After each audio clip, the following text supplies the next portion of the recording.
Hello everyone, Chick here with another Transformers review, and today I'll be reviewing the Transformers Legacy United Thundertron, leader of the Star Raiders. He's pretty cool. He's a peg-legged pirate that you can also have him not be peg-legged, but if you have a peg-legged pirate, why not utilize it? Because like we almost never get anything like that. Anyway, he is the pirate captain of the Star Raiders, neither Autobot nor Decepticon, and they do not like either faction at all. I don't know exactly what his alt mode is. It looks like a cross between a feline and a canine of some kind. His head is pretty cool. He has a big old metal beard, a big old white crest, and top of his head. What's very interesting, I know he's kind of a bad guy, or at the very least an anti-hero, or at best, I guess, anti-hero.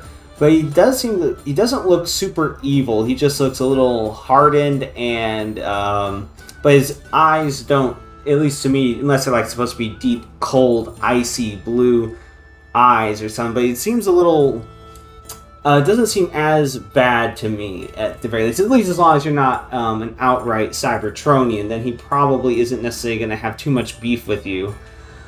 Okay, he does come with a couple of accessories. He comes with a gray sword, which is pretty cool. And this, of course, is the foot that you can take off. And it just goes right on the sword. But I like to have it like this because it feels more like a cutlass, and it provides more protection for the hand, and it doesn't really block the blade. So you have the full blade, and I just think that this looks a lot cooler in my personal opinion than the standard setup. So then his whole hand is covered, completely covered. Not to say that it wouldn't really be covered before, but I just think it looks really cool. And besides, if he wants to use the pommel of his sword, assuming that that's very sturdy on there, he can just use the claw that's on there just to gouge out and, I don't know, cause a lot of damage to whoever he's fighting. So I think that's pretty cool. I think that that's how it should be. But as you can see, it doesn't stay on very well like that. Okay, and then if you want to go ahead and put the foot on, you just shove it over the peg. The only downside is that it does not have any tiltage, and I wouldn't recommend trying to twist on it or anything like that because you might end up damaging something or stressing the plastic. But it does make him a little bit more stable when it comes to standing up in his robot mode. So yeah, that's pretty cool. I think Thundertron's a really interesting character. I think one of the reasons why I'm really fascinated with the character is, one, it's a pirate team. It's a faction that isn't Maximal, Predacon, Autobot, Decepticon. I mean, Maximals and Predacons may as well be Autobots and Decepticons, but it is a faction that is completely separate from the Autobot-Decepticon conflict. They're just their own faction. I mean, it's very tiny. It's just a crew, but I think it's still pretty cool. Articulation, the head is on a ball joint. He can look up and down a decent amount. He doesn't really get too much wibbly-wobbly. He can only look to the sides just a little bit because his beard really gets in the way, and all this gets in the way as well. He doesn't have the best range of articulation just because of everything that's going up around on his upper body as well as back here. But the arms can go out that far. They can go forward that far, back that far. You get an elbow rotation that's really stiff. Get over 90-degree bends at the elbow. And you do get a wrist rotation, but it is a little difficult to do with that claw in the way. You do get waist rotation, but it's very limited because of, well, this stuff right here, and then of course this backing right there. You get thigh rotation. Legs can go forward that far, back about that far, unless you pull out his entire back, then you can get to go further. The tail, there isn't too much you can do with the tail. It doesn't like fold up here, it just kind of sticks out there. There's not much that you can do with that. You do get a knee rotation in addition to the thigh rotation, but that's more for transformation. And you get over 90 bend at the knee. And then you get at least a little bit of ankle tiltage on his left foot. Obviously, like I said earlier, nothing on this foot because it is a peg leg. I will say, for his alt mode, it does look better if you have the foot on there, and besides, there's not really anywhere else to store it. But it does look better for the alt mode to have it on there. But if you want to stay solid and true to him having a peg leg and that it doesn't make sense for him to have a foot, then just leave it on there, or leave it off, and he'll just be missing a foot. Anyway, so let's go ahead and get him into his beast mode.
So here we have him in his alternate mode, whatever it is. I leave that up for you to decide, but he does look more wolf-like, at least to the moment. He looks more wolf-like to me, but because of the way it's shaped. But it still looks really cool. I think he looks really cool, honestly.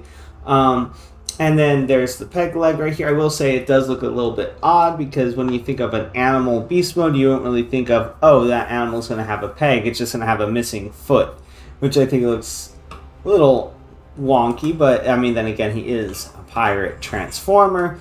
The Star Raider emblem is only really clearly visible in the alt mode unless you're looking at his back in the robot mode. And if you look at this detail, it's just molded in battle damage, which I think is really cool. There's some on the flaps right there, and there it's asymmetrical damage, which does make it a little more interesting. There is a little bit of scraping along here. It must have happened during manufacturing or something, but since there is battle damage on this guy, it's not too noticeable. And then, of course, like I said, you can put this on here again, or you could just leave it on during transformation. You don't have to take it off to transform into the beast mode, but it does look better with it on. And then the sword, especially if you don't want to accidentally lose it, that's where I would put it so that you don't lose it if you're going to keep him in his beast mode. Then you can just tab the sword onto his back.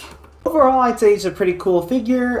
Robot mode does lack a little bit of posability just because of all the extra parts that get in the way. I wouldn't exactly say kibble. It just looks, I guess, it makes him look a little more piratey. But I'd say he's definitely a pretty decent figure. I will say he's the most interesting one of the Star Raiders I've gotten so far. So that's about it for Transformers Legacy United Star Raider Thundertron. If you like this review and you'd like to see more, please click that like and subscribe button to see more. And until next time, have a good one, everyone.